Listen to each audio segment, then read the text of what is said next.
Sexta dica. Hoje vamos falar sobre um filme seminal. Ele é um filme seminal para o continente africano.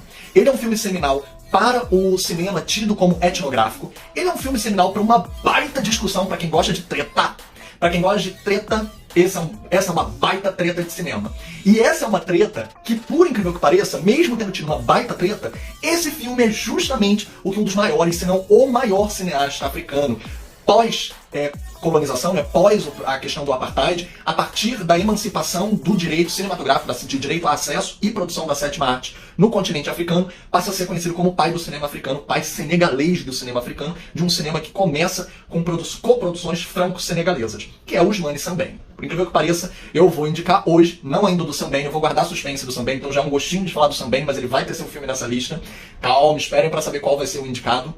Hoje eu vou falar da treta entre Sembène, mestre, pai do cinema senegalês, sétima arte produzida de fato por um cinema africano, senegalês, com Jean Rouch. O francês também importantíssimo, ninguém pode dizer que não, mas um francês importantíssimo para o cinema etnográfico, para o cinema verité, como viria a ser chamado, não que a expressão já não estivesse desde lá do cinema soviético, quando Vertov e os seus irmãos, esposa, Elisaveta, fazem o Conselho dos Três, lançam um manifesto Quinopávida e falam sobre um cinema verdade. Mas o Jean Rouch, ele vai levar a um outro patamar esse cinema verité, esse cinema verdade, querendo dizer o que seria esse registro do acontecimento in natura. Não que não haja uma manipulação, todo documentário contém alguma manipulação, não que se queira, não que seja almejado, mas é cinema, gente. No momento em que eu apontei a câmera para cá e não para lá, é cinema. Eu já estou manipulando o ponto de vista, já não vai mais ser essa perspectiva, vai ser essa perspectiva. Então é cinema. O documentário também é cinema e também está sujeito, afeito a grandes tomadas, a grandes angulares, a uma panorâmica, a um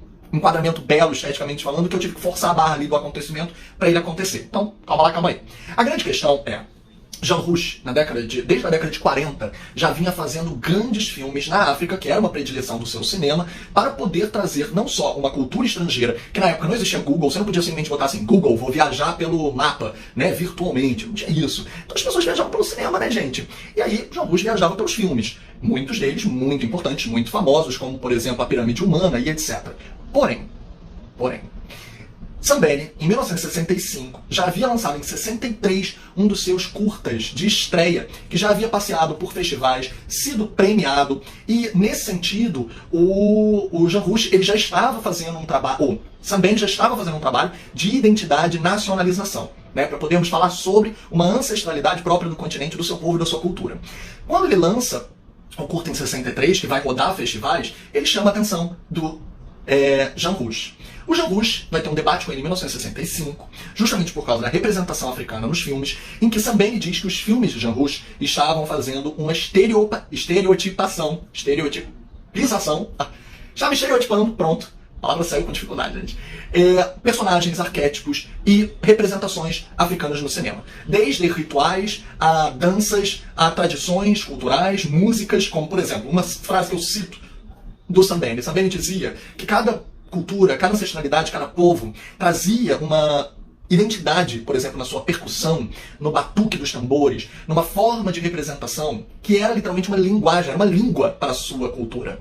E os filmes do Jean Rouch, de certa forma, exotificavam aquela música, aquela cultura, aquela batida, de uma maneira que muitos iriam depois associar a formas extremamente danosas, prejudiciais à representação daquele povo. Por exemplo, uma das mais prejudiciais é a questão de alguns povos que ainda eram canibais. Todo um ritual em torno do canibalismo que não era simplesmente você comer o seu vizinho, gente, não é isso. Existia toda uma questão de divindade, divinatória em relação a isso, que falava sobre tocar, compartilhar a alma do outro, e que vinha de toda uma raiz ancestral ali naquele momento.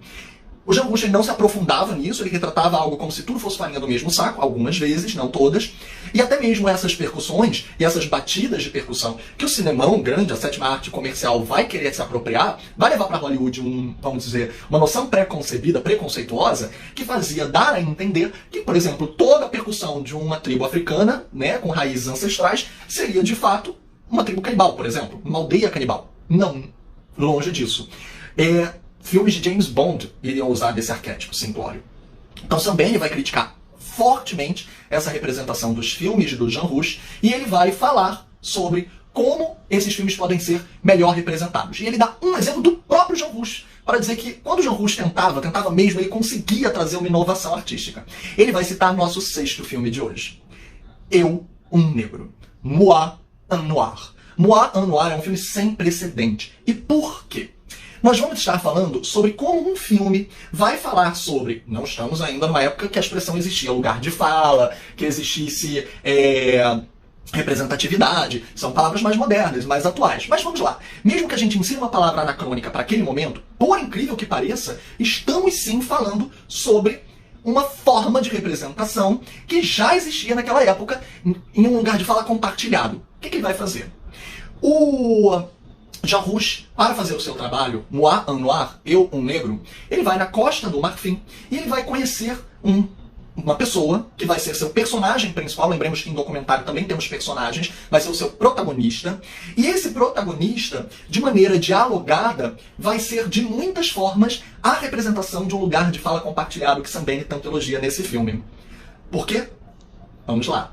Em primeiro lugar, porque este filme vai ter a câmera compartilhada com a perspectiva do próprio personagem. Esse protagonismo trazido à tela vai trazer, de fato, uma subjetividade, uma agência de personagem. Nós estamos falando de ninguém mais, ninguém menos do que o Maru Ganda. O Maru Ganda, naquela época, era um nigeriano que já havia viajado o mundo, principalmente estudando e trabalhando pelo exército francês, e depois, sem encontrar trabalho na Nigéria, vai para a Costa do Marfim, onde passa a trabalhar num porto, no Cais do Porto. Por causa desse trabalho no Cais do Porto, ele conhece Jean Rouch, que queria filmar algo lá, só não sabia como, o que ou de que forma. E aí, conversando com o Ganda, ele percebe que ele era seu personagem, ele era o filme.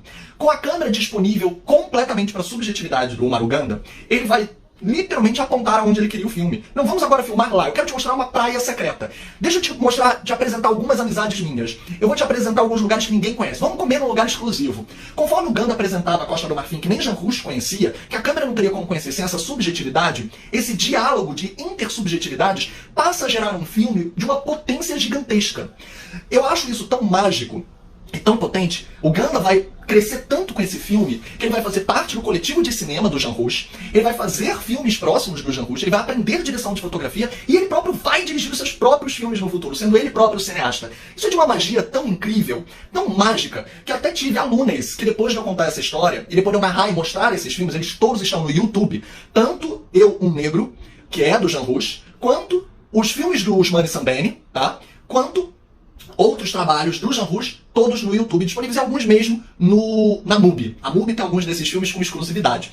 E o Ganda vai passar a ser ele próprio cineasta, ele próprio dirigindo, ele próprio fotografando. Isso é tão mágico, gente, que eu tenho alunas que até hoje me dizem: nossa, professor, eu amo aquela história que você conta do cineasta descoberto no Porto da Costa do Marfim, que passa a ser protagonista de um filme e depois dirigir ele mesmo seus filmes. Porque essa é a questão com a intersubjetividade de uma agência de protagonismo, de criação, e não só um lugar de bastidores, de objeto. Nós, como o Maru Ganda, temos um lugar de protagonismo histórico e de co-criação na sétima arte, que não ficou apenas relegado ao privilégio do Jean Rouch com sua câmera, porque todos ali podiam co-criar, e ao encontrarem novos olhares um do outro, nesse encontro, o cinema é encontro, gente, eles criaram uma arte que um sozinho não conseguiria, nem o outro sozinho chegaria. Só em conjunto que eles alcançaram, e com o aprendizado da recíproca dessas trocas, é que eles puderam alçar novos voos e levar até mais pessoas. Então, eu não falo de forma nenhuma que o cinema do Jean Rouch não foi importantíssimo para o cinema verité, para o cinema etnográfico, para o cinema na África, que ele